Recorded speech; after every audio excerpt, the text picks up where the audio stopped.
GT Channel with Sam Itani, James McKeon, and Taro Koki. Hello, everybody. Welcome to number 18 of GT Channel's Pod Speed. Lockdown edition continued here with GT Channel president and the man who does everything here, Mr. Taro Koki. Hey.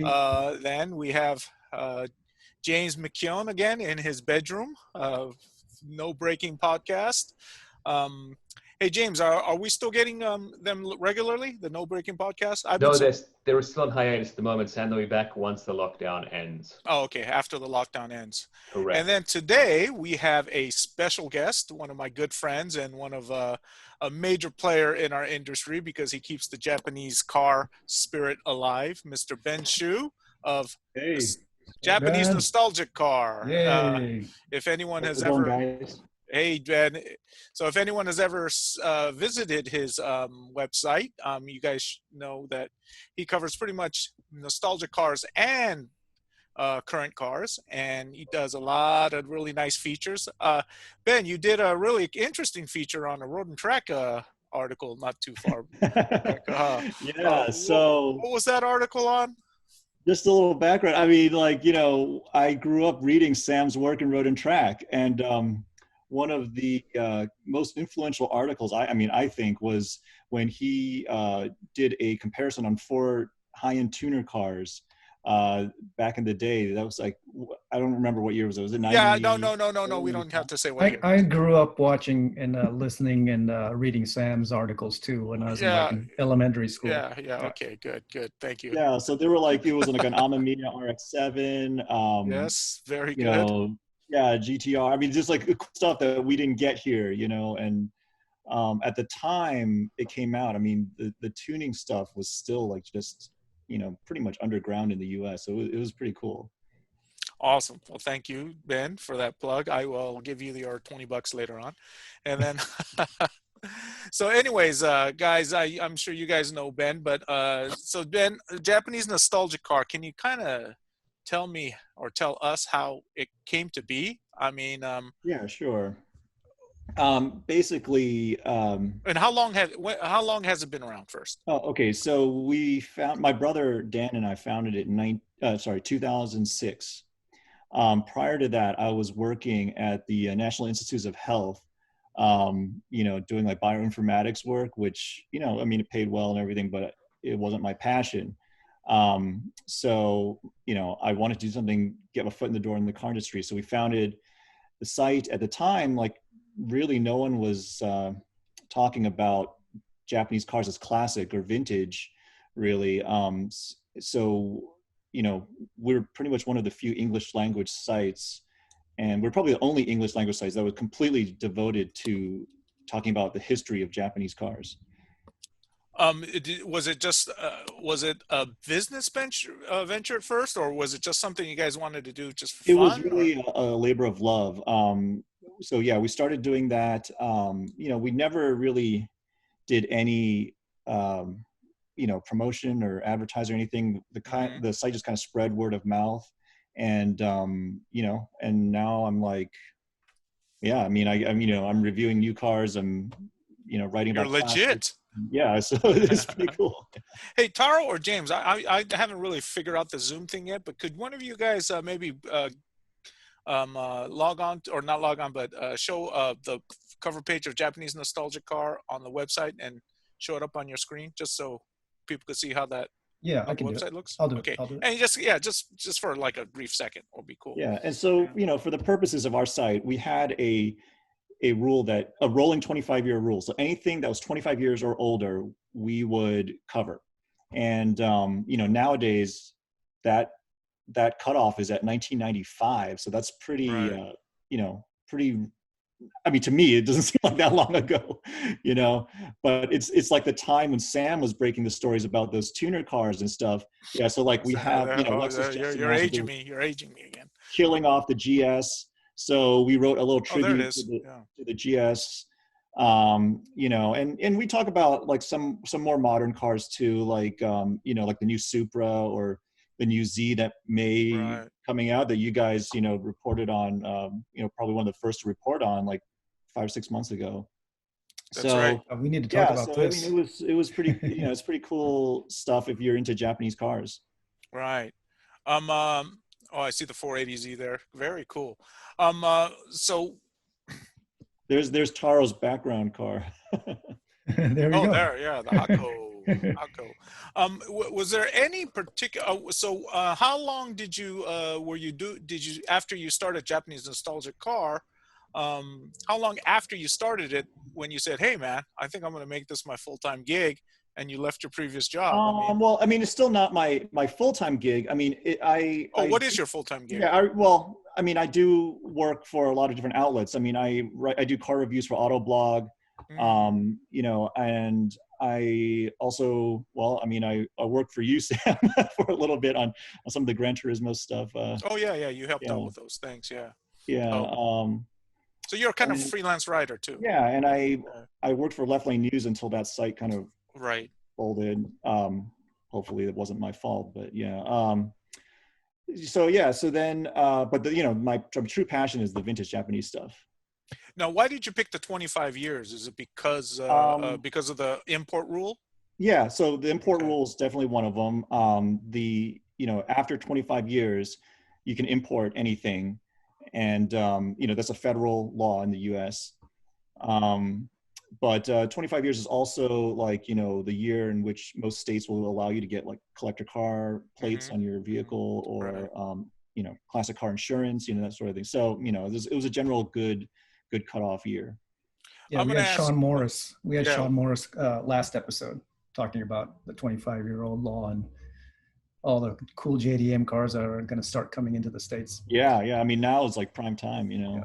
Well, here's a question I'm going to ask Ben, and then I'm going to ask you other two guys too, is let's say 25 years, what car would you most want to import right now if you were in the market for it and you had the money? That's so hard. I mean, that's so hard to say. You know, well, give me at least one, but if you can't narrow it down to one, you know, your best three maybe. So, you know, and they don't have to be Japanese, even though, for something that I can't get in the US. So like, you know, a right-hand drive version of something I could get in the US is not that exciting to me. So, you know, I think like the, you know, obviously the GTRs, R32, R33, there's also like, you know, the 3-rotor Unos Cosmo is really cool. Oh yeah. You know, I mean, there's also like, you know, even smaller cars that aren't necessarily performance cars, like, you know, Nissan Figaros and those kind of things, like the Honda Beat. I mean, I love all those types of weird JDM cars that we one never car got. Ben, one car. Yeah. Gonna make you work on this one. So okay, yeah. So I don't know, man. I'll just say, well, I'll just go for the. Well, okay. So you could go with the rotary because you're wearing a shirt. About the Lexus GS. So in Japan, they had a 2JZ GTE powered Aristo. Oh, that's cool. Yeah. Which was the fastest production sedan in Japan when it debuted in 1991. And so, you know, the GS isn't like, especially the first gen, is not that respected in the US, but I think that twin turbo version is like super cool. And you can get it with cloth interior, you know. So well, that was from the factory too, right? Yeah, from the factory. And you know how tunable those 2JZs are. Oh, yeah, so absolutely. Yeah, I mean, I would get, you know, maybe that is like kind of a sleeper, you know. That would be a very cool car. It'd be unique, you know, because everyone else would say, you know, one of the Skyline, right, the GTRs or something. Yeah. But so I'll go to Mr. Mikion, and it doesn't have to be Japanese. Well, it's got to be at least 25 years old. No, I'll keep it Japanese. So obviously, I talk about this every time we do. I mean, I like the Pulsar GTIR. That's the one I'd want to get. SR20 DET. That's the one for me. If there was another honorable mention for small cars that are unusual, the Toyota Serra is the one I like in particular. That's always have a soft spot for the Serra because I like those gull-wing doors. Very cool. Oh, these are answers I did not expect. Taro. Good choice. Well, I have to, you know, go for the R32 GTR. I think we talked about this last week too. Maybe we did, but it's okay. The first year, the 33s are available now, but I like the 32s better. So I would go for the 32. And if I had another choice, I would get something like a beach mobile, like a Delica or something like that, which 25-year-old cool. Delica. I wonder I can't remember how they look. Oh, they have them. They Pretty have them. boxy. Yeah. Yeah, they have them. I mean, You can see the diesel ones kind of driving around LA sometimes. Yeah. Oh, really? Yeah. Oh, All okay. outfitted with like camping gear and off-road tires and all that. Mm-hmm. So Ben, was there any one car that really you said, hey, this is the car I really, that kind of inspired you to start the Japanese? Yeah, so that car would movement? be Toyota 2000 GT, because growing That's up, so old. yeah, I mean, well, growing up, Yeah. my dad was really into like American cars, so we had a bunch of like old Chevys and Buicks, whatever. He had a '65 Mustang and all that stuff, but I liked all types of different cars. And I was it was so easy to get books on Corvettes or like Porsches or whatever. And one day I saw this picture of a 2000 GT and I was like, how come I've never heard of this car before? Like this was pre-internet, but Right. but it was like, this is beautiful. It's an awesome car. It was compared against the 911 when it came out, but then it just kind of disappeared into history. And I was like, well, so I was really interested in that and discovering more about that. And I realized that, there's not a lot of like stuff written about old Japanese cars. I mean, if the 2000 GT had like, a Porsche badge on it, there would be like, coffee table books, like, like an encyclopedia written on it. Right. But there was almost nothing in English, at least. So that led me down a rabbit hole, and I discovered other cool stuff like the Honda S800, Right. The S600, S800s. Yeah. all these like cool things that I didn't know existed. So then in another key turning point was that in 1992, I was still, very young. I'm not gonna say how old, but I went on a trip with my parents overseas, and we had a layover in Tokyo. And it was my first time overseas. I thought, I was going to see the same like Buicks and whatever that I saw on American streets. Oh, no, yeah. This was 92. No Cars, internet, yeah. right? No internet yet. And so I get out of the Narita airport and I just see like these Toyota Crowns and, with the fender mirrors. I mean, everything was so cool and so different that I was really just taken. And I just really wanted to know more about all of the cars. Ben, that brings me to another point is, why do you think there are no, even pre-internet, even now too much, encyclopedias or bookshelves full of cars, classic Japanese cars? Sure, we see Ferraris, Maseratis, I just think they're underappreciated in the U.S. They're just because of when they came in. Is it the U.S.? Do you think it's the U.S. that's underappreciated, or do you think Japan just doesn't do a good job of, Oh, well, okay. I mean, there's both. Yeah, that's a very good point. I mean, both are true. I think they're underappreciated, and the U.S. Arms of these Japanese car companies I don't think they've done a really good job of promoting their heritage. I mean, like, Ford has all these events and promotion for like the Mustang Owners Club of America or whatever. Porsche does the same thing with the Porsche owners, and they have like these great museums and like European delivery programs, all these things that are really cool and make the owner feel like they're part of something. And, whereas I think in the US, the Japanese car companies, only until like very recently, they weren't really promoting their history that much. And now, of course, like, Toyota is using their history to promote the new Supra, or, and, now that the GTR is available, well, that was like in 2007, but, when it became available in the US, Nissan started promoting some history stuff here and there, but I mean, it's still very few and far between. Carl, can you do me a quick favor and put up a picture of the GT 2000 GT?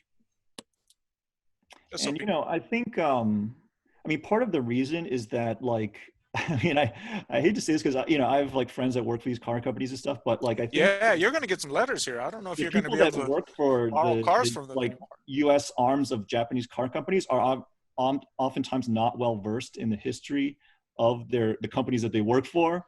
Really? You find that where they just have no idea what you're talking about? I mean, sometimes they come. There it is. I mean, it's because it's kind of a self-fulfilling prophecy, right? It spirals. I mean, the reason they're not well informed is because there's not a lot of English information on these cars. But the reason there's not a lot of English information on these cars is because the companies don't do a good job of promoting them. And so it's just a self-fulfilling prophecy. I mean, you know, a lot of the people that work for, you know, the Japanese car makers, U.S. arms come from the big three. And so, you know, I mean, if you know, Sam, I'm sure you know, like if you've, you know, worked with the big three, I mean, you know, a classic Japanese car is like a oxymoron to many of those people, you know? Yeah. So, yeah, I mean, it's, you know, we're trying to do what we can, but, you know, it's been an uphill battle sometimes. So do you feel like you are the person responsible, the flag bearer, to kind of get these cars, these classic Japanese cars, noticed? Because they're no, I mean, that's definitely what I love doing. I don't think I'm the flag bearer or anything, but yeah, it's you know, obviously something I've poured my heart and soul into, and I also am very grateful because of, you know, the opportunities it's afforded me. I mean, I've gotten, I know, as a result, gotten to do some really cool stuff that I never dreamed as a child would be possible. You know, like, you know, I've driven on Fuji Speedway, and, you know, like, gotten to work with, like, you know, toy companies, and, you know, stuff. It's just like this, you know, stuff that I really loved and dreamed about as a kid. Speaking of toy companies, don't you have some kind of deal going with Hot Wheels or something? Yeah, so Japanese Nostalgic Car has a licensing partnership with Mattel. So sometimes you might see our logo on some of their toy cars, which, again, like, it's a dream come true. I mean, I loved Hot Wheels and Matchbox cars when I was a kid. So I don't know if you guys might be familiar with this logo. It's this is our company logo, It's and on my water bottle. You might have seen it in, like, you know, on real cars that people put the sticker on, or Hot Wheels here. So this is like one of the cars. Whoops, it says JNC. That's Japanese Nostalgic Car Surf Patrol. It's a Datsun 510 wagon. Wow, and our logo, that is cool. It's tiny. It's you tiny, guys are, but still, you guys are big time. It's on the back, right there. Yeah, right there in the corner.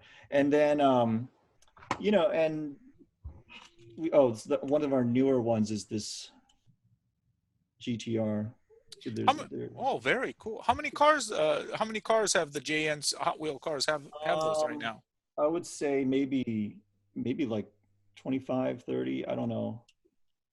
So that's a lot. But you know, it's so cool. And, you know, we have a baby boy. Like, I can't wait for him to grow up and start playing with these things. Obviously, like, you know, we love the fact that this is on, like, the iconic gunmetal gray GTR, you know. Yeah, that's an R35, isn't it? Too, you know, to appeal to kids and stuff. Is that an R35? R32, yeah. Oh, I can't even see it. Okay, it's R32. Yeah. Okay, they wouldn't put it on R35, would they? Because it's not really a nostalgic probably car. Not. No. Yeah, okay. This is like one of the newest cars that we have our logo on. That is awesome. But, you know, and then we found out, you know, like, fans have put the logo on, like, rendered it virtually to put it on cars and, like, you know, video games and stuff. So it's pretty cool. That is cool. Who actually came up with that logo? It's a cool logo. Yeah, talk about your logo, about the. I did the initial version, and my version, like, sucked. It looked, because I'm not a graphic designer. It sucked, right? But I have a friend who's a professor at Art Center who's really great at graphic design, and he, you know, refined it, and so it looks much more like a professional logo now. You know, obviously this is like a vintage racing wheel, and this is a no longer in use old man driver symbol, because at the time a lot of people were putting the beginner's driver symbol on, like, drift cars and stuff. Right. We're like, no, we're old guys. We're really, like, older guys. 25 years old. I don't know if this was deliberate, but, you know, the wheel, I thought it was like kind of a flower, you know, like a sakura flower. So that was the Japanese thing, or is that just me with too many quaaludes? Wheel, which it was a real wheel that looks like a sakura flower. Oh, okay. Yeah, with me and Taro, I'm sure Taro too. With me, when I'm, like, we're driving around, I see that beginner sticker on the cars out here. Have you've seen those, Taro? Yeah, I've seen them. I just go, do they know what that means? That's not really something sporty, you know. That's like, it tells you you're a shitty driver.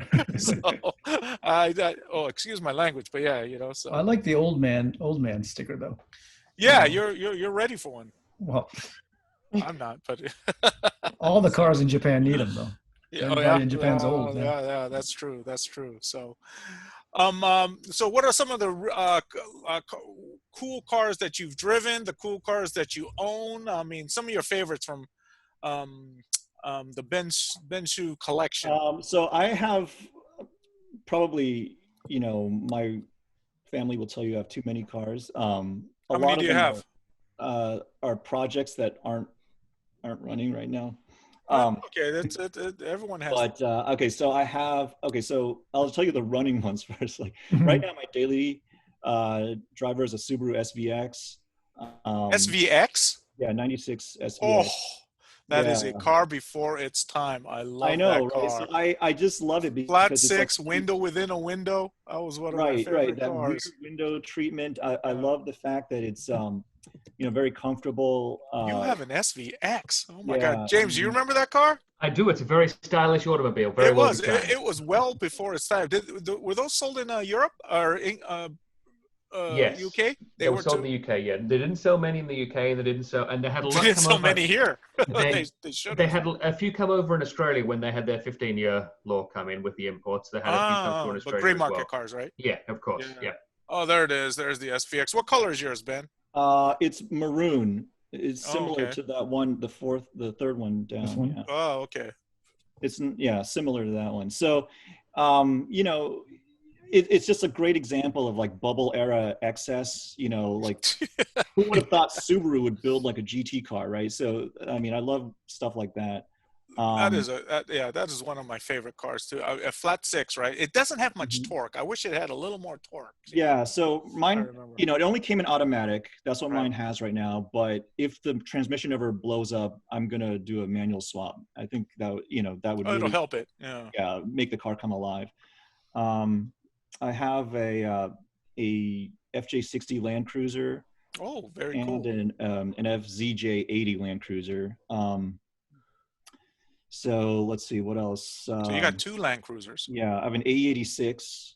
Actually, I have Oh, two. One hatch, one coupe. Oh, okay. The originals. Right. I have a what else? A Mazda RX-4, which is in RX-4. pieces So you have right now. okay. I haven't touched it in years. And let's see. I have an A40 Supra, the first generation Celica Supra. Right. A 1971 Toyota Crown. A lot of Toyotas.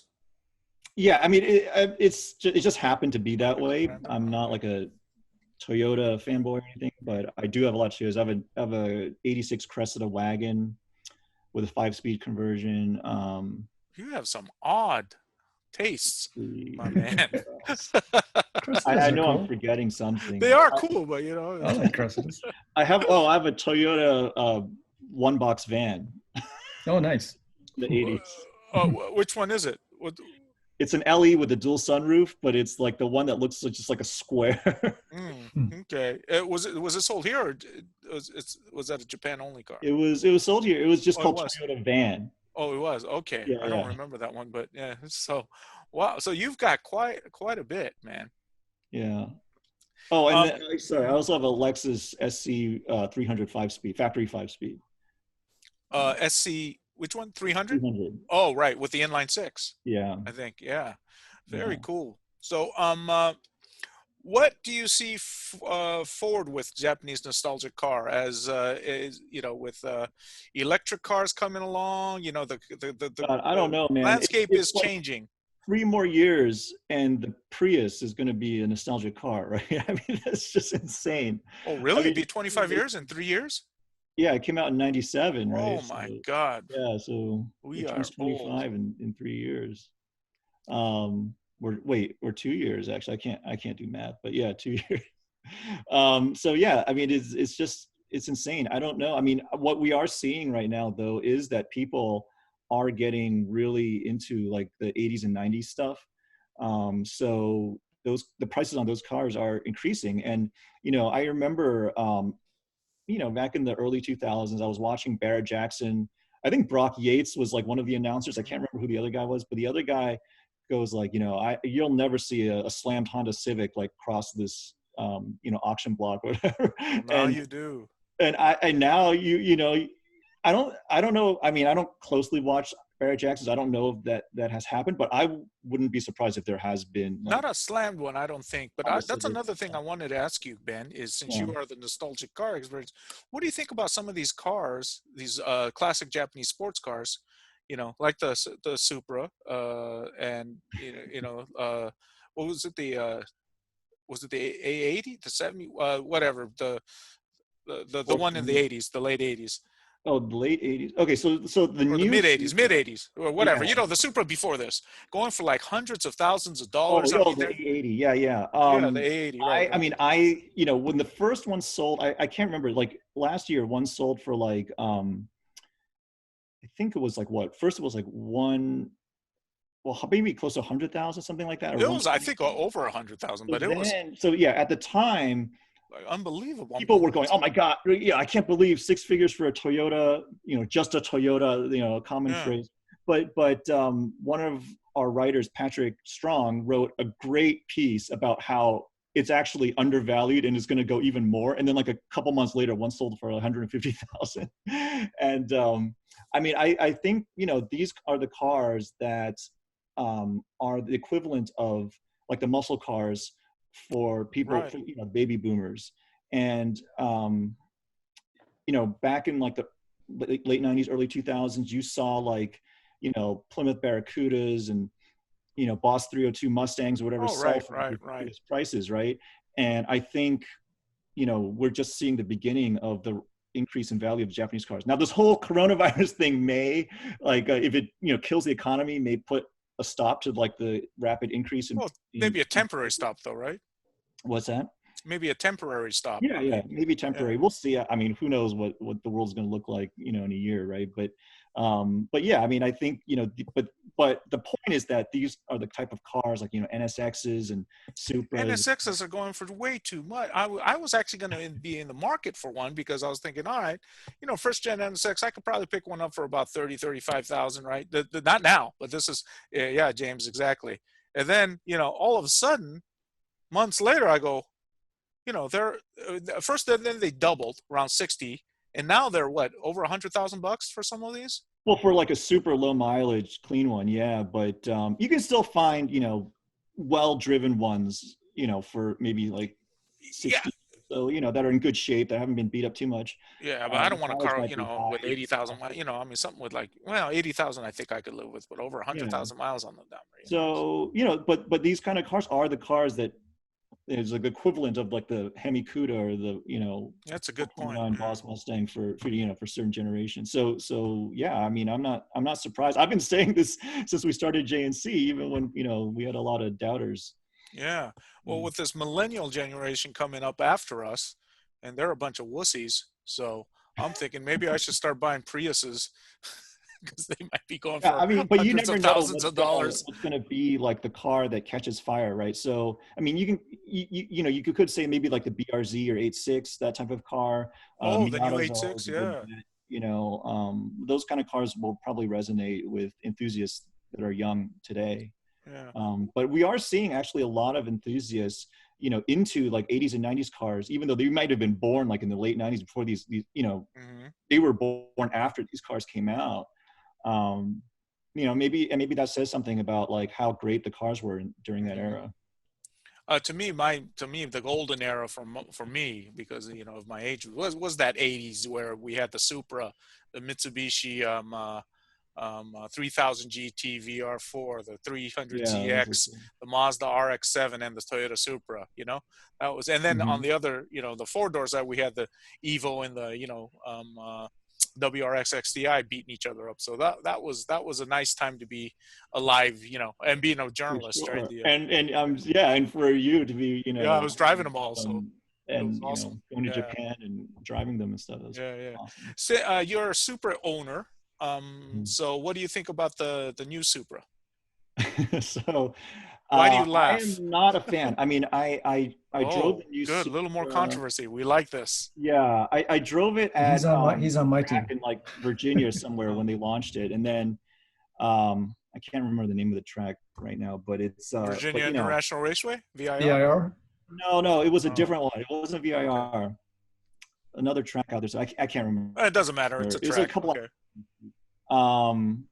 So, okay. To me, it doesn't drive like a Toyota. If you've driven a, JZA80 Supra, you know that like one of the things about it was like, this it's not a hardcore like knife edge handling car. I mean, it's got a lot of power, but it's very smooth because it's a Toyota. When you're driving and and even in like corners and stuff, when you're going from like neutral to maybe like to oversteer and back, whatever, it's all very linear. But BMWs are much more frenetic. You can feel like the rear suspension like moving, and it's a completely different driving experience. And I interviewed the chief engineer. I mean, he said that they tuned everything like it's a unique shift map, a unique throttle map, everything. Mr. Tada? What's that? Mr. Tada? Yeah. And but I think there's only so much that you can do with the hardware that you're given, right? I mean, you can play with those maps all day, but the hardware is the hardware, right? So to me, it doesn't feel like a Toyota. And people from Toyota I've heard that they're like upset because it hasn't sold in large numbers. And they kind of, the line that I've heard is, okay, well, we, you enthusiasts like wanted us to build a Supra. We did it, but no one's buying it. And I can see that, and it's probably sad to say, it's probably gonna scare them off from building more sports cars in the future. But the thing is, though, it's not a Supra, right? It's just a Supra in name. And I think if Toyota had developed their own, I mean, at least some of it, like maybe not the whole car, but maybe the engine, or maybe the suspension or something, it would resonate more with Toyota enthusiasts. And it's not good enough just to have. I mean, it's a great car. Don't get me wrong. Okay, it's just not a Toyota. And I think that if they didn't just like slap a name on a car that's like very much obviously, like if you sit inside, obviously like a BMW, more people would be buying it. I mean, So you think maybe they should have example. marketed it under another name? Yeah. I mean, I think that would have helped. It's not a Supra. It's not a Toyota, but it's not a Supra either. Yeah. I mean, so like back in the 80s, as you know, Sam, I mean, Ford was going to change the Mustang to a front-wheel drive platform and have it built by Mazda when they had a controlling interest in Mazda. That's right. And of course, the Mustang fans, were like picking up their pitchforks and torches and were ready to storm Dearborn, right? So wisely, Ford decided, okay, we're going to keep the Mustang around, rear-wheel drive, V8 and everything, and then we're going to call this new car the Probe, and that's what happened. And I mean, I feel like Toyota should have followed that path. I think that would have been a much more successful one for them. Taro, I think go ahead. Going back to the heritage thing, I think Japanese car companies need to have a little bit more self-confidence. I mean, there's a whole generation, more than one generation now, that have grown up admiring Toyotas, having posters of a Supra on the wall instead of, whatever, Mustang or Testarossa or whatever. And these people want to see a Toyota built car. I think there's maybe a little bit of an inferiority complex with Toyota and maybe some other manufacturers, but I think the time for that is long gone. Wow. Tara, what do you've driven the Supra? What are your thoughts on Ben's comments on the Supra? Well, I've said it before. The 86 is a lot more fun to drive because it's just more raw. And I think I mentioned it that it's a nice ride, but I had a lot more fun just spinning the 86 around and kind of cruising around in the Supra. So I mean, I think it's a beautiful car, and I think it's a great car. It's, you know, but it's more like a cruiser. You know, it's so big, and it's a nice, comfortable car, and it's very forgiving. But Yeah, in it's terms of pretty being a quick, though. fun car, yeah, I mean, it's quick, it's fast. I mean, like Ben said, I don't think it's a bad car, but you know, when you're trying to market it to, you know, enthusiasts and fans as a Supra, um, it's just, there's just a little bit of a gap there, you know, of what the car actually is and what the enthusiasts are expecting. James, have you driven that car? No, I'm still the only one here of all of us that has yet to drive the Super. So one day I'll get the chance to, obviously, by the sounds of it, be disappointed by it. Is that what you're telling me, Sam? No, I think we've set the bar so low that you're going to actually be impressed. You know, I'm going to be like impressed. like a movie. Well, that no, you- what we're saying is that it actually drives well. It just doesn't drive like a Toyota or even really like a Japanese sports coupe, actually. You know, okay, so to me, it's like, you know, one of the things that we're big in promoting on Japanese nostalgic car is heritage, right? And so what is a car? I mean, I wrote this in my review. I mean, is it just something to get you from A to B the quickest? Or is it something that is, you know, it could, you know, some people see it as a work of art. Some people, you know, attach like it's not just the car itself, but attach the whole history of the model or the brand behind it. And, you know, honestly, like as a Supra owner, I mean, I feel less happy about my classic Supra because of the new Supra, you know? I mean, it's all connected, you know? I mean, maybe some people can compartmentalize and see it separately, and good for them. But I mean, I don't think I could do that.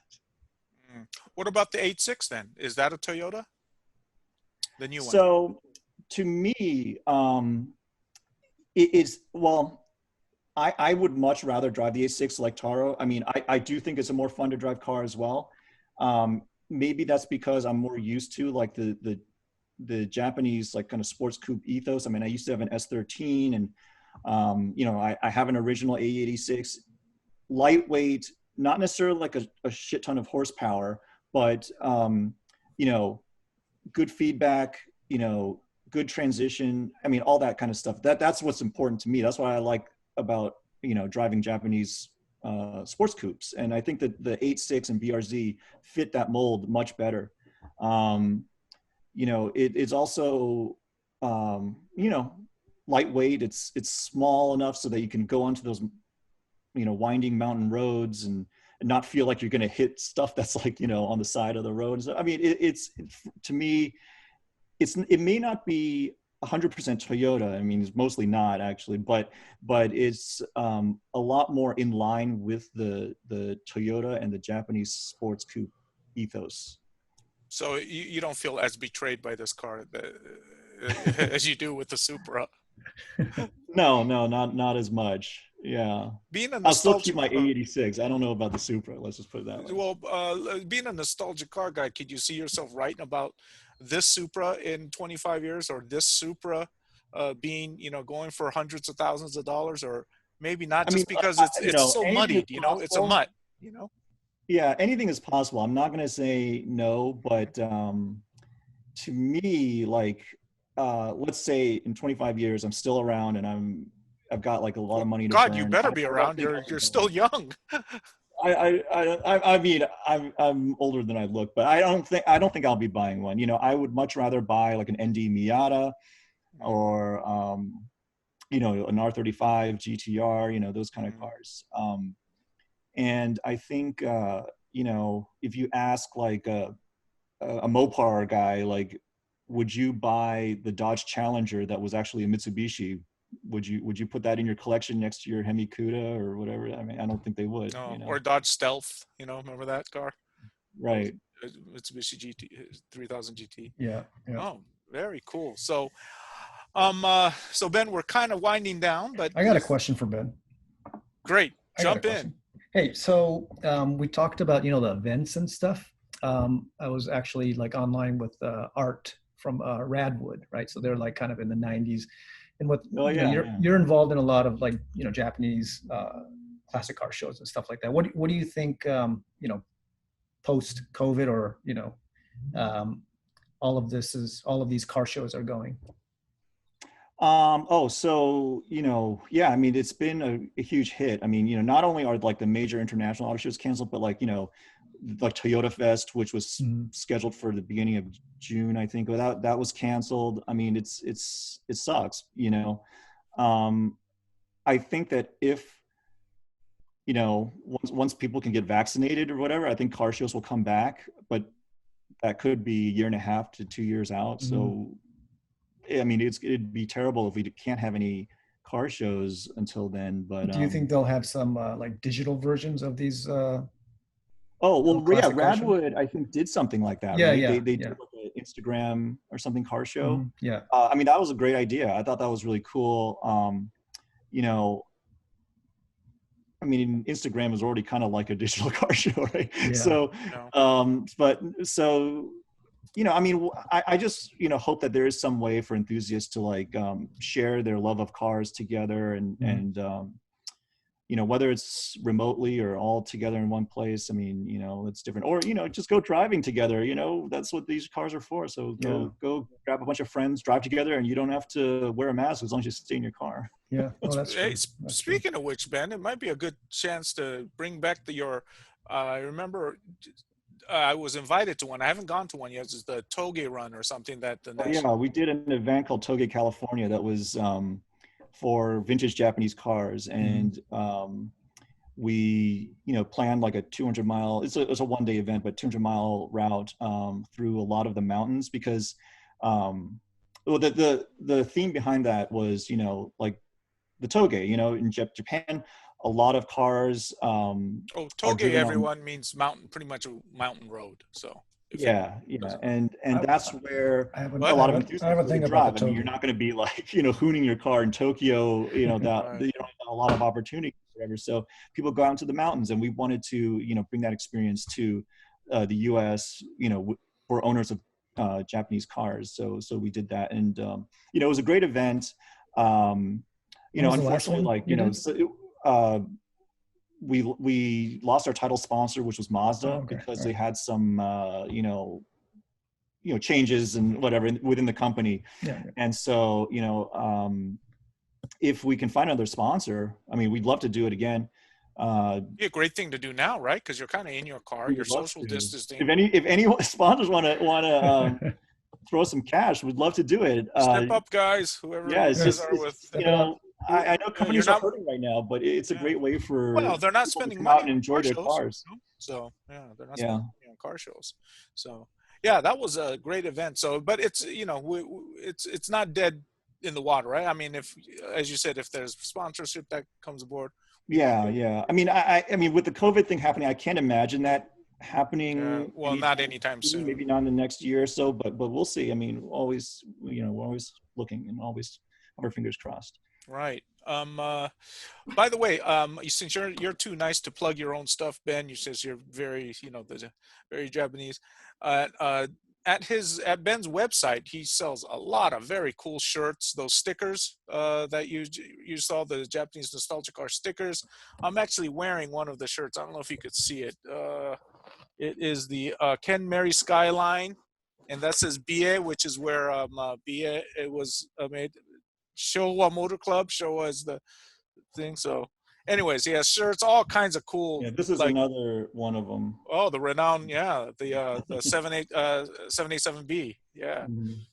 No, to me, still really the only true Japanese car, the only Japanese car to truly win the Le Mans, because Toyota did win it, but I mean, back then no one else was driving. Exactly.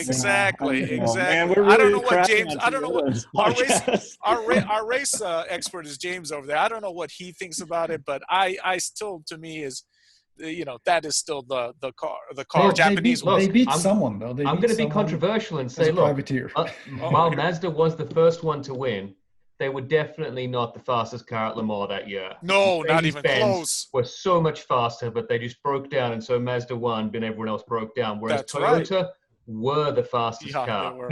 So that's what I give Toyota. While they didn't have too much competition, they were certainly they marmalized the rest of the field. But James, there's a few times where Toyota did have the fastest car and they didn't win. Well, that was the last lap. I mean, that's as much drama as you could ever get in that one. Exactly. So, I mean, breaking down in front of your pit in the last lap. I mean, I think, I heard Akio Toyota was just, and he sent a letter to all the Toyota employees or something saying, "Hey guys," and then Porsche, who actually I think Porsche won that race, right? They did. So, yeah, they said the beautiful. Yeah, the marketing afterwards, after the fact. Yeah. I mean, it was true sportsmanship as much as you could get it. It was awesome. It was awesome. So, do you follow any racing, as in the Super GT series or anything like that, Ben? And do you guys cover it? Do you guys cover it on there? I mean, I watch clips when I can, but I don't follow it like hardcore. No. But Japanese nostalgia car could mean race cars too. There's some really cool race cars back then.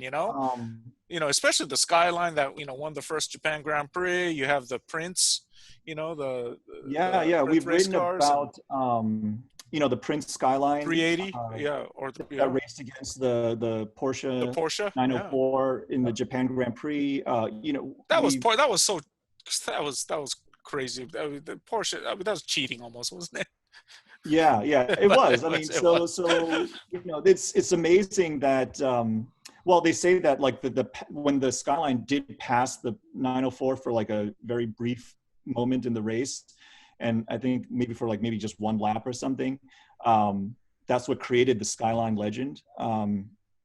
We've interviewed one of the drivers that was in that race. I think his name was Sanako, last name Sanako. I can't remember. Yeah. So that's an interview that you can read on Japanese Cigar. He's a crazy character, really wild guy. We talk about these moments in racing history. One of our writers, Glenn, he actually is a vintage racer. He has an IMSA 240Z and a SCCA 510. These are like actual vintage race cars that he and he writes about his experiences, racing and wrenching on those cars. So, that's cool stuff too. And this guy's like a walking encyclopedia of, vintage racing, those races, like dots in racing history, but not necessarily like stuff that's in Japan, but just the U.S. dots in racing history, which is like Pete not really written about either. Right. Yeah. Awesome. Okay. Taro, how are we doing on time? We're just about good. Right there? Yeah. Ben, is there anything else you'd like to add? Or where can people find you? JapaneseNostalgicCar.com. So that's our website address. We also have a Facebook and Instagram account, but that's the main website, JapaneseNostalgicCar.com. That's awesome. Okay. Cool. And how often do you post? No, there's new stuff going up every day. Every day? Yeah. What kind of staff do you have? How many people? We have about, I would say, 8 writers and that's a lot. photographers. Yeah. So, some of them are in Japan, Australia, in US. Wow. Awesome. Nice. Okay. So let's, so Ben, thank you very much for your time. You're welcome to stay with us for another probably 20, 30 minutes or so, maybe a little longer, who knows. Sure, happy to. As we go through our usual stuff. So, Tara, you want to start it off or you want me to start it off? It doesn't matter. No, I can start it off then. Let's, what do you got for us this? All right. So I got something that kind of goes with our theme for the day. Check this out. Is this coincidence or is this planned? No, actually, this was planned. Yeah, I really enjoyed this video. I will say that. I was just on Ben's site earlier this week, and I saw these videos from the Honda Collection Hall. And since we're talking about vintage Japanese and the Japanese legacy, it's right in front of the Honda Collection. And these videos are great. They're just like these. Introducing this one in particular introduces the S cars, the sports cars, everything from the S500 and we talked about S600s, S2000s, and up to the the Yeah. What So- I thought it was crazy how the S500 was chain driven. I didn't realize that. Yeah.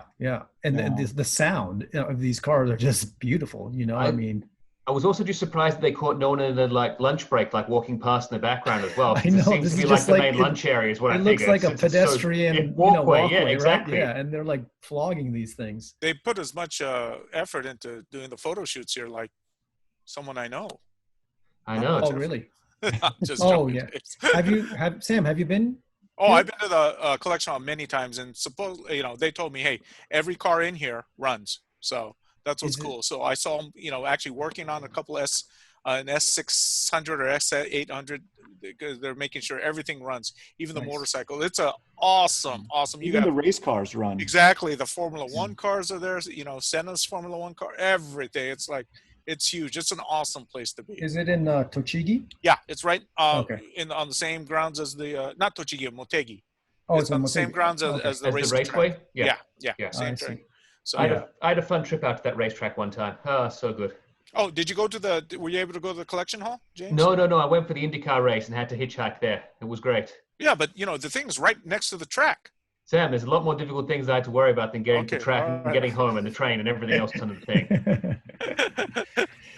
Okay. So Well, they have a well, whole now you- collection of videos on the channel. So if you guys are interested, check it out. They have everything from mopeds to Prelude. Looking back at the history. Yeah, So they have very Richie cool. Ginter's original Formula One Honda. I'm just Nice. really interested in how many emails you're going to respond to today, Tara, because it looks like you've got a few there that's unopened.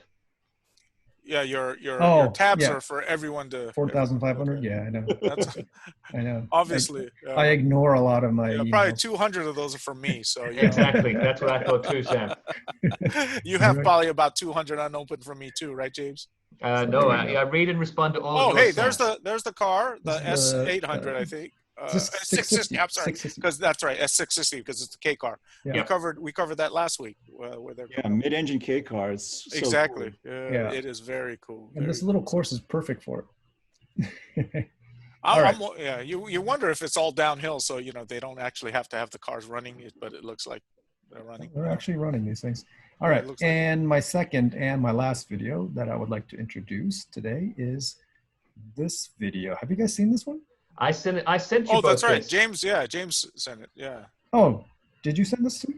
I did, and then you Oh. told me you already posted about it on GT Channel an hour before. Oh, So I okay. missed that. But I think that I really enjoyed this, and I think that all the drift series should now introduce a food category between rounds and how they can drift and go around and pick up food and eat different Right. food objects. I think that'll make it so much more enjoyable. Yeah, it's a good collaboration. I think this was really smart of them to do it. Well, they're two top. Was it the D1 drivers at the time, right? So. Yeah, well, I mean, Taniguchi won his championship a long time ago. Yeah, And 'cause he's Daigo's racing more. Yeah. Daigo's the guy now, Right. but they both drive Toyotas now. So I think that even though I don't like the new actual Supra, I do think the Happy Meal Supra that they get at the end of this is cool. Yeah, agree. It's a wonderful little car. The little car. As a collector, Yeah. you need to have one of those, right? But this is kind of like a little bit of take from the Gymkhana, right? I mean, with that little remote control that thing, right? Yeah, and Monster Energy have done this kind of thing before as well with some of Right. their other cars, like Right. the Bagsy in England as well, when they did him with his driving as well and drifting in Hakone as well. But this is what I really appreciated. Like, Yeah. how many French fries can you eat while drifting? This is a competition that we need to see more of. We need to see more of that. Yeah, I mean, I think Daigo actually did one of the Monster Energy drink videos. Yeah, he did with back in the Bagsy. Yeah, he Yeah. did. They did both. And look at the M. That's pretty creative. I thought this was a really good video. It was super fun. Yeah. Yeah, it's got 2.3 million views since April 27th. Taro, do you know if this is they did this just for the for YouTube, just to get hits? And Yeah, so they sent it looks me. like a commercial almost, but it's way too long for a commercial. Yeah, obviously. so it is an online thing. I'm not, I don't watch TV in Japan, so I don't know if like parts of it, like a 30-second version, is actually airing in Japan or not. But they sent me the video for us to upload onto Facebook. So it's up on our Facebook channel as well, page, if anyone wants to check it out. But Oh, it's cool. yeah. With the sound especially, Yeah, I mean, it's a good collaboration. We need to see more of this stuff. Cool. All right. Taro, That's very it for good. me. Yeah. Well, I mean, during this lockdown, we are kind of in a whatchamacallit, just everything's just kind of stopped. So we are just out there looking for stuff to find. I came up with a couple of new scoops, thankfully, from my friends at Best Car. One is we're going to be seeing the new Infiniti G. I know it's a car that's not really been out there, in the mainstream media or anything, because number one, the car is old, and number two, Infinity's really hasn't been advertising at all. But the G is a great car. I love that car. I love the way it looks. I mean, it's a very nice car. And finally, they're going to be coming out with an all-new version, which you can see there behind me. And this car is going to be pretty impressive. So, the car is known as the Skyline in Japan, but not the GTR, the regular Skyline. And it got the 3-liter turbo earlier this year, and then it also got ProPilot 2.0. So they haven't forgotten about this car. But the next Q50, I think they're going to be calling it, is going to have e-power. So there's going to be electric. And they say it's probably going to come out in 2022.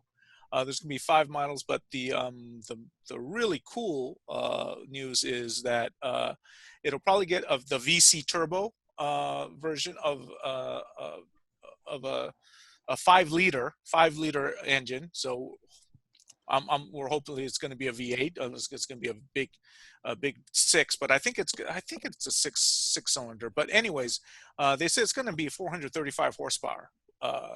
So that is getting very, very sporty, and I guess it kind of gets it a little closer to the GTR. So maybe it's they wanted to have a special Infiniti a Q model that'll kind of bridge the performance gaps that they have, because the GTR is just so far above anything else they have. So, and if they're going to do it, they said they want to do it with this car. Of course, there's talk about, and we've covered this for many weeks now, probably months, right, James, before anyone else, about months and months. The Z, right? We've been correct. all over the Z, especially when everyone else says no. Even the guys at Nissan says no, we're not working on a Z. I go, no, I think you are. And Ben, since I have you, I could have you come in on this. But the Z, Ben, is you're hearing it might be called the 480Z. I heard 400Z, but that was on a Japanese website and they said that it would be called the 480Z because it would have 480 horsepower. I mean, again, Japanese tabloid press, you never know. So, right. That's what they're saying. We hear it's going to be over 400 horsepower with this Skyline. Yeah. So who knows? They might be. I don't think it'll 5-liter go into the Z, but it's. Who knows? They might share the same power plant. You never know. One thing that I did hear from an engineer from Nissan that shall remain anonymous, but he says we won't be doing what Toyota did and mucking the waters. The Z should be born, raised, developed, everything in Japan. And he says because there were rumors that Mercedes were going to supply the power plant for the next Z. Because Nissan and Mercedes had kind of a thing, or some kind of a Renault thing, and he says no, that's not going to happen. He says this is going to be Japan. So yeah, don't put us in the same boat as the Supra. I go, ooh, kind of music to my ears. Yeah. So anyways, let me give you a shot of the rear here. There you go. Oh, hold on. So, Sam, I'm sorry. Got a quick question. Sure. Are you saying that it's going to have a 6-cylinder version of the VC turbo? Oh, that's cool. That's right. That's why it's. Really cool. Yeah, I heard 5 liters, but the 5 liters are an awfully big displacement for a 6. So I'm not sure about that. But yeah, it's going to be a VC turbo.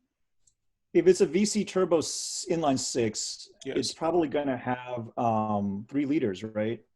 I would think 3 liters. Yeah, more.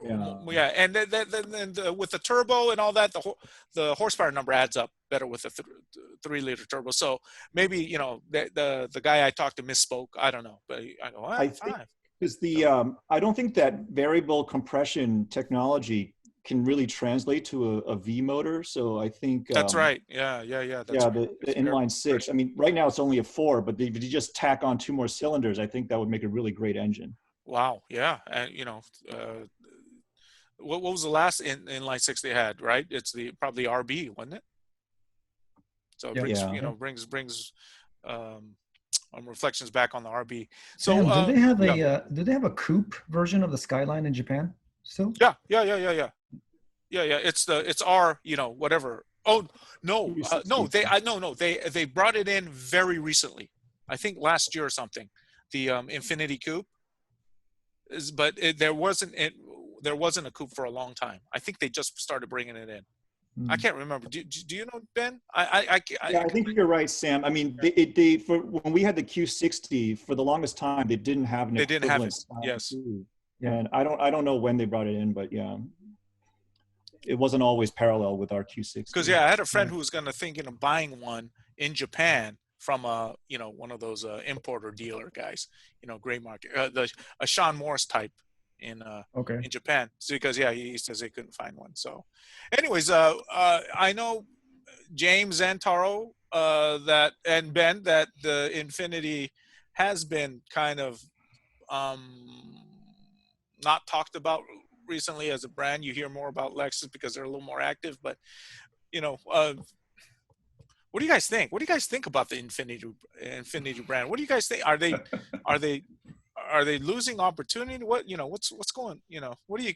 What's going on? What's going on with Infinity? Yeah, that's funny. I mean, that's like the exact same question when I was on the Smoking Tire a couple weeks ago. Some random dude just like wrote in a question. Hey, Tara, I want to ask you a question. What do you think about Infinities? Like, what do you mean? What do you think about Infinities? It's kind of random, like out of nowhere. And I was like, I actually had a hard time answering it because, I don't know what to think of them these days. That's a problem, That is a problem, right? I mean, I haven't seen anything exciting from them for a long time. And there's nothing creative coming out from them either on the media, on the social media side or anything like that. There's nothing that says this is what we're doing. There's nothing they're pushing in sports or anything like that. I mean, they obviously had the Formula One team, but they seem to not capitalize on that whatsoever. That just seemed to go all the way by when they weren't being successful. And it was just like, it seems to be just existing at this point. It's not really that exciting. I mean, obviously they're nice, luxurious cars, but it's like. What do you think, Ben? So, I mean, I think they're a little bit lost in their brand identity. First they developed this like VC turbo engine. First use was in an Infinity QX50, but then right after it came out, they're like, oh, actually, we're going to just electrify all our cars by 2022 or something like that, I don't know. I feel like Nissan is going through so many like financial ups and downs right now that it's mostly downs to get some like leadership focused on what the Infinity brand should be. Yeah. I mean, I think it has potential. I think all the styling on their cars is great. I even like the QX80. Most people don't. But Agree.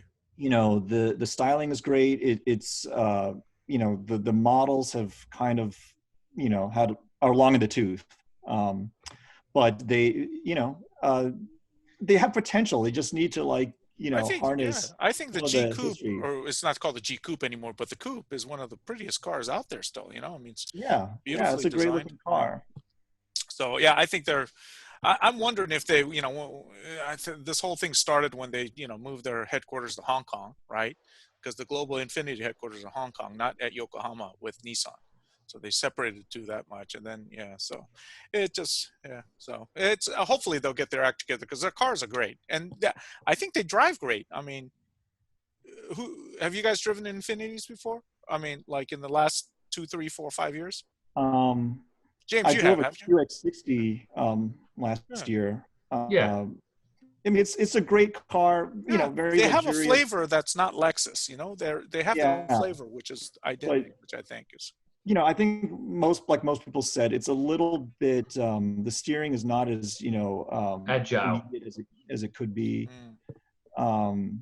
Yeah, I mean, it's not a hardcore performance car. I mean, I haven't driven like the Red Sport 400. I would Well, be interested. that's gonna be awesome. Yeah. Yeah. So, okay, but anyways, it doesn't look like their Nissan has totally disregarded Infiniti. They're coming up with this new, well, in Japan it's called the Nissan Skyline. So we'll be on the lookout for it there with a VC, probably inline 6 with 430 horsepower. So hopefully, though, these are more than rumors. The next car I'm going to go to is, guys, it was slim pickings this week. So I had to get what I can. The very, very exciting Yaris crossover. Oh. Where'd you get this one from? Oh, it's best car. Yeah, best car. too? Yeah, because I'm just going, hey, guys, what do you guys got? They go, hey, you know, this Yaris, man. I go, dude, give me something more than goes. That's all we got. So that's what I got. The Yaris. No rally version? No. See, that's where you're taking it in a good place, Taro. Who knows? Maybe. But it's let's see. You know, they said it's going to be good. I don't think, you know, you guys could fall asleep because I know you know, you guys don't care when this is going to come out, but it's going to be coming out in I'll check my emails right now. they're developing. Ouch! It'll come out in 2021, probably about $20,000. So it's a pretty good price. In Japan, that's going to start with a 1.5 liter gasoline engine, and then 4-wheel drive version with electric to come. But here's the thing. Here's what's crazy. In Japan, the number of orders for this car is already over 30,000 units, and you know, it's not coming out until 2021. So when did they start taking orders? Before COVID or after COVID? Probably before, because let's see, because this car actually debuted. It was going to debut at the Geneva show, so Okay. maybe it was after. But yeah, but you know, Japan's not really wasn't really taking that. Have you got any better photos of it, Sam, that we can have a look at? I will. Hold on. So is this based on the Yaris hatchback platform?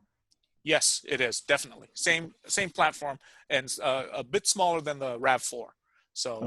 it's gonna come in under the RAV4. So, they have that GR Yaris rally Yeah, which is car, right. Yeah. But that's which not. is a really cool car. It is. That's not a crossover though. So, and that one, Yeah. I don't think we'll ever see it in the U.S.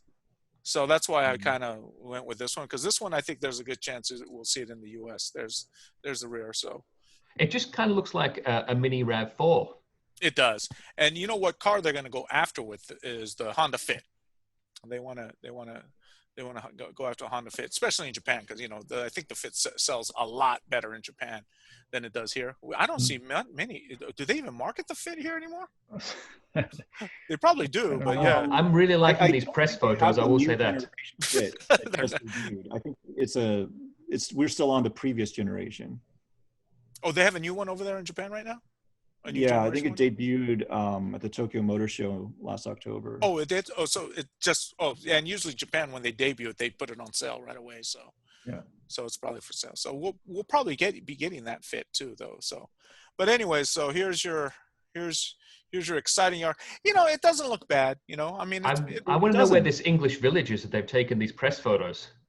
This is Nigel's summer house. Oh, that's the pub that he goes to. Yeah, that's right. Yeah. That's right. CIA agent. That's right.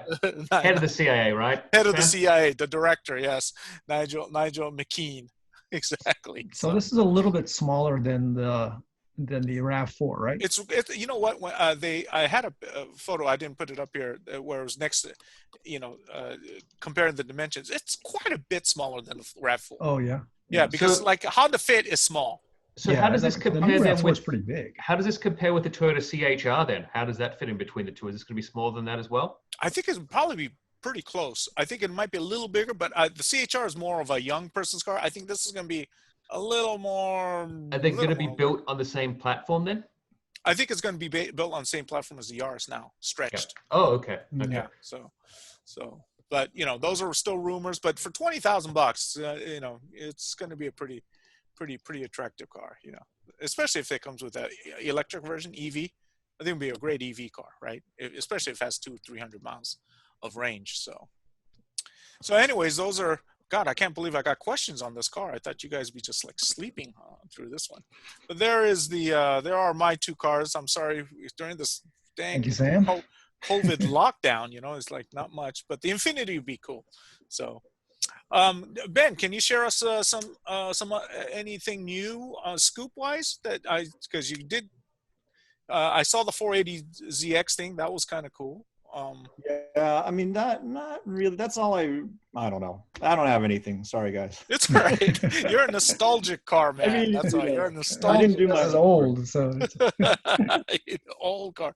let's And go I to guess James. you know we don't want to pat ourselves on the back, but we were all over the Z months before anyone else. Oh well, I mean, one new car that is coming. I know you guys reported on this already a while back, but it's is the Mazda rear-wheel drive. Yes. With the Premium inline-six. sport I mean, coupe that's and going to be an amazing car. That is going to be. Can't wait for that. Yeah. You know, since we have a few more minutes, I'm wondering, have we seen the last of the rotary engine? Because you know, I saw Ben's shirt, and you know, and there's really hardly any engines that make quite the same sound as a 3-rotor race engine. It's amazing. But I want to hear. I mean, you know, I'm sure. As you know, Sam, I mean, you have sources in Japan. I mean, they're still working on it. It's just that's what they say, but are they really? I can't believe it. What the hell? Yeah, I mean, I from what I hear from my sources at Mazda, they are working on it actively. They're just trying to determine whether they can, whether it's financially viable to bring it to market. You know, and the answer is an obvious no, unless it's a hydrogen. Why would you even bring that? I think they're going to keep working on the rotary engine because that is what the heart of Mazda is and what Mazda's motorsports heritage is. So they can't ever get rid of the rotary engine. It'll keep being used in concepts, and a concept come up and they'll say this has a rotary engine in, and that's what they're going to go with. I mean, practically speaking. And you're saying even though they won't actually come up with a rotary production car? No, they're working with a production car. They'll be talking about it. Yeah, it's like a symbol. It's like the emperor. It's like a symbol of the state. That's it. Ooh, that's good, Taro. Rotary hybrid work. You know, I mean, there's a rotary in the Mazda MX-30, like that electric car. As a range extender. Audi has a rotary. Of course, it's called a Wankel.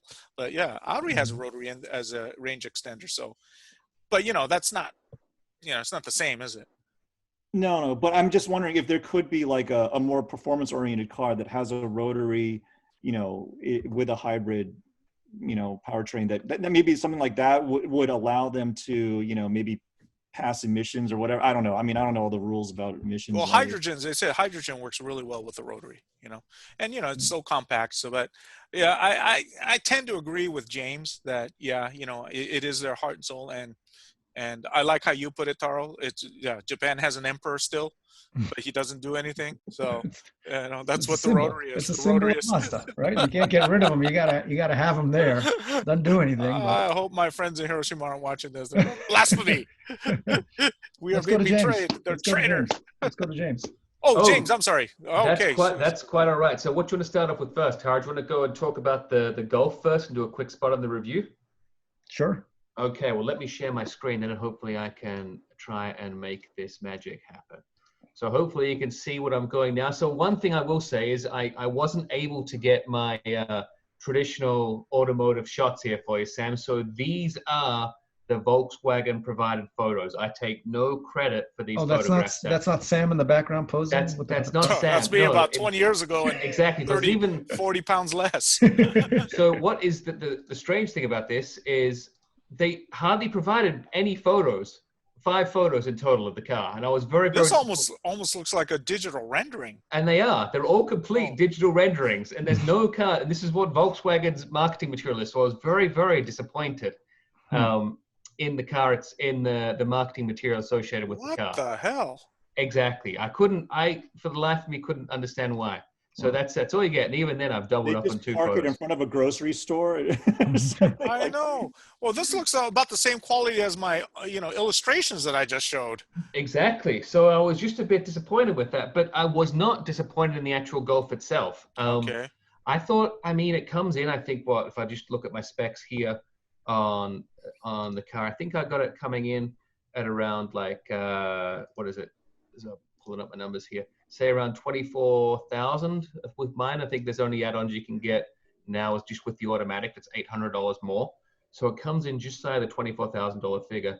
But it's a small, comfortable little city runabout that it was completely adequate to do everything. It felt a little bit more luxurious than a $24,000 car should. My wife really liked the styling of it. We in the US here don't get the new one. We get that later in the year, probably when they come across. So we're still dealing with the older 7th generation as opposed to the 8th generation. Okay.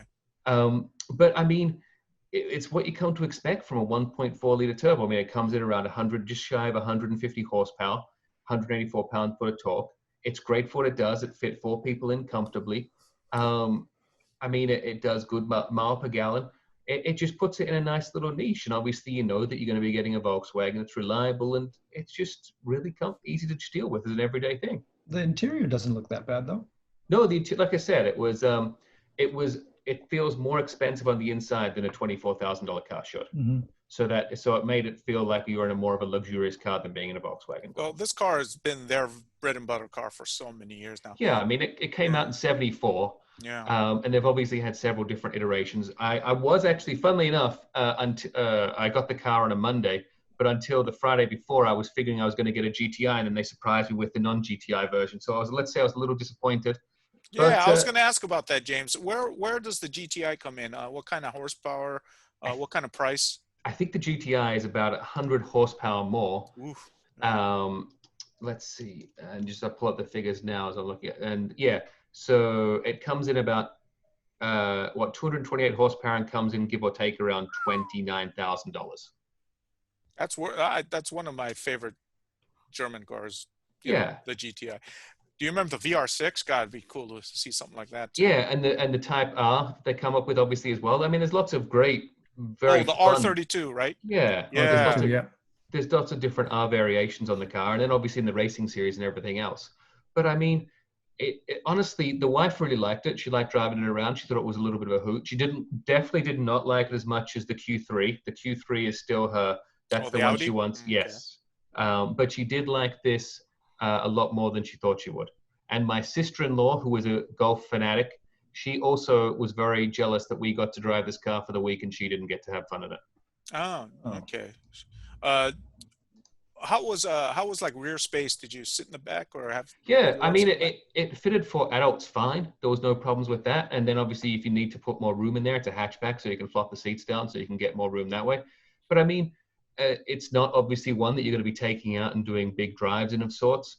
But it's perfectly adequate if there's 4 of you in the family, if the 2 adults, 2 kids, a couple of bags in the back, grocery shopping, everything that you'll probably need for 90% of the time. It totally handles it perfectly with. Any talk of an electric version of this coming out, James? Well, they've already got the electric version. Of this one?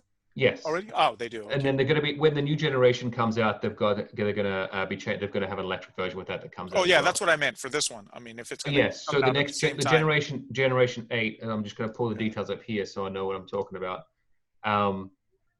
They've got a diesel version in Europe. They've got the diesel. They've got the natural gas, and then they're also going to be going a hybrid version, and then there's going to be an electric version as well.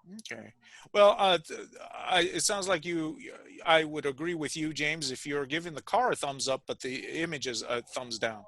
Well, yeah, it's not really obviously the type that a young, enthusiastic sporting driver like myself would want to get. But if I was like Taro and had like kids that needed to go to school and didn't want to have a big Toyota SUV, perfectly adequate for that. And at $24,000, it's a luxurious price point coming in at a reasonable cost if you were to map that out on a monthly basis, Yeah, the Golf's like deceivingly roomy in the inside. Yeah. My sister owns the previous generation, and it looks compact, but once you get inside, it's super roomy. There's a lot of room in there. What, your sister in Japan? Yeah. Yeah. Oh, She really? drives a Golf. Oh, Yeah. she drives a Golf up there. Okay. Mhm. Well, very cool, James. I guess a thumbs up from you, yeah? Yeah, I completely give it a thumbs up. I really like that. I can't obviously give it 2 thumbs up like I gave for the Audi Q3 because that is at this point now for my wife it is the benchmark. And the Ram Uh, truck. And for me, obviously, the Ram truck, The Ram the truck, the Dodge, that is Mercedes the of Ram. That is where it's like the that is the best Maybach car of I've trucks. ever driven. But then again, I could have fitted the Golf probably in the back of the bed of the Ram. So you got to give and get here. Okay. Okay, cool. Any parting thoughts, James? And I'll go around the horn. Well, no, I was just going to say, obviously, we've been in the midst of our COVID pandemic, and we've been talking about this a little bit, of how I've been keeping up with all the motorsports or lack of actual motorsports. But we had some drama this past weekend in the world of the esports racing, in the iRacing League, which is the Indianapolis or the IndyCar Racing League. Oh, I love it when things get nasty. Well, yeah, one of the drivers of the IndyCar series took out the lead driver of the race, who was a Formula One driver, Lando Norris. And Lando was not happy when he was targeted by Simon Pagenaud, and actually announced online to his pit crew that he was going to take out him so an IndyCar driver would win. So obviously, the net conclusion of this is that an IndyCar driver did not win. It was Shane McLaughlin, a New Zealand racing in the V8 Supercars series, that won it. But it's very interesting to say that they can have such a laissez-faire attitude in e-racing where it's okay to like just take out the opposition, and that's a thing.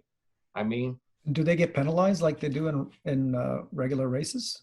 Well, obviously they've had lots of things come up with the different drivers where someone's made some comments maybe on a hot mic and they didn't realize they were. And Oh God, yeah, let's and, not go there. Oh, that guy got fired, didn't he? Yes. Yeah. So he lost all his sponsors. He's half Japanese. Yeah, I know. That's. I mean, what is that? And then they've had that was not his Japanese side that said that. And they've had others that have come out that have said other things and have lost, and they've had other more humorous situations come through where one of the drivers was competing, and then his daughter came in and asked if she could play with him, and then accidentally turned off. Yeah, I saw. Oh God, I read that. So I mean, it brings it. I do really like the idea that e-racing brings everyone to a sort of family norm where you have to deal with these other constraints that come into it. Yeah. But I'm still disappointed that someone in a competitive nature and a professional, because this is where they're actually racing for money. It's not racing for laughs and whatnot. Right. And people, obviously, as Lando said, he works the race engineer. They spent hours driving the track, preparing, getting the strategies ready for the race. For then someone to like pit, come out 2 laps behind, and then knock you off the front. Yeah, I mean, that's not right. That's pretty bad. Are they getting the same kind of or similar kind of prize money for placing in these races? I think that they've got different series and running different amounts. I think that the big one, the Formula One, is up for a pot of like $500,000. I think the classic, the Racing Legends, is around 200,000 euros, and that's the one that I like the most. That's where they've got a whole series of a phenomenal set of racing drivers in that. I mean, they've got Emerson Fittipaldi, Jenson Button, Peter Solberg, to name a few, David Brabham, Jason Plato, Darren Turner. I mean, a whole host of different, and they've got them in classic 1970s Formula One cars where they're all the same. That's pretty awesome. And they have them go out and race. And it's like been real incredible to be able to watch them and see them go at it. I mean, it's got Juan Pablo Montoya in that. And it's a really great series where you can see, and you actually see over the weeks how people have been improving where they've been practicing. They're using iRacing for the platform? Yes. Yeah. So it's really interesting to see as well how the drivers are improving and getting better the weeks on, and how they're changing things around and finding out what they can do to make these improvements. I just think it's going to be really, really interesting in all of this at the end of when we all go back to work and whatnot. How many racing sims are going to be up for sale around Christmas time when no one's using them anymore? Yeah, exactly. So cool. So you'll be keeping us informed on these e-racing developments? I'll do my best just for you, Sam. But Sam, what I really want to be more updated on is what is happening in Chapter 21 of Red Mist. Oh, that's thank really you. what I'm looking forward to. Well, I'm taking a little break now because that's like a quarter of the book already. So I'm thinking, maybe I don't want to give away too much here, but I might, because I just know you're a generous guy, Sam, and you've got all this time, you've got all this potential and talent. Well, no, I mean, it's okay. I don't know if it's, it's good enough to, be. Well, you do know that Nigel McKeon, he approves it. He likes it so much. He has not got all the way to the end, but he is. Okay, well, I think he's at chapter 12. Okay, put it this way, James. When Nigel McKean gets to the end and he wants more, I'll put up a few more chapters. All right. Oh, and the next chapter. Oh, Taro too. I'm so sorry. The next chapter, your wife's name comes up. So, yeah. So I will make sure to tell her. Well, but Nigel's got to come through. Nigel's got to read it through the end. My dad's been enjoying it. He's told his friends to read it without even knowing. I've just said he's got to stick through it for the first 20 chapters. Did he say? I mean, did he say he enjoyed it, or did he say, this is it's all right? Or it sucks? He said usually he doesn't like these type of things and he wouldn't read it, but he's really enjoyed this one so much so he's passed it on to a few friends for them to read as well. Wow, great. And then Netflix will start calling you, Sam. Exactly. Great. And anyone who's not good to me, you be careful, because your name might appear as a very bad, ugly character. But and who knows, Ben? You might even be making an appearance in it. You never know. I hope I'm not a corpse or something. Hey, by the way, before we go, I just wanted to say, Taro, do you have any parting thoughts? Oh, I'm good. Just You're good? Like and subscribe. Oh, Thank you. Like and subscribe, GT channel. Yeah. Oh, and then my party thoughts is that number one, on my website, samatani.com, under blogs are the Red Mist chapters. So it's a new work with some chapters in there, which I'm just kind of a great follow up to the prototype. Yeah, well, it's just keeping me busy, keeping my creative juices flowing, so I don't just, too much Tiger King. I think it ruins the mind. So I have to kind of put other stuff in my mind and get it out there. And then you guys might not know this, but Ben Hsu here, with his background with the Human Genome Project and his those backgrounds. Oh, Taro, don't do this that. background? No, not that background. But he actually helped me with the science part in the prototype, and he's mentioned in the book at the very end. Okay. So yeah, Ben so that's was where your I got source of your, exactly. So how else would I have known about all that nanotechnology, all that stuff? Ben pointed me in the right direction. Because I had something else going. He goes, hey, you ought to take a look at this. And I started reading. I go, oh, my God, this is awesome. So, nice. Look, Ben, thank you. But he was My pleasure, Sam. I hope I didn't give you any incorrect information. No, I haven't gotten any letters or anything, and actually won an award. I don't know if you know. I know you guys heard it 1,000 times, but yeah. So, all right. So anyways, with that, thank you, Ben, for joining us and staying. Thanks, Ben. Thank you. It was fun. And we will definitely have to do this sometime soon, maybe live, which will be nice. So everybody, thank you for tuning in again, and we will see you probably in a couple weeks, and stay safe and Godspeed to everyone. Stay healthy.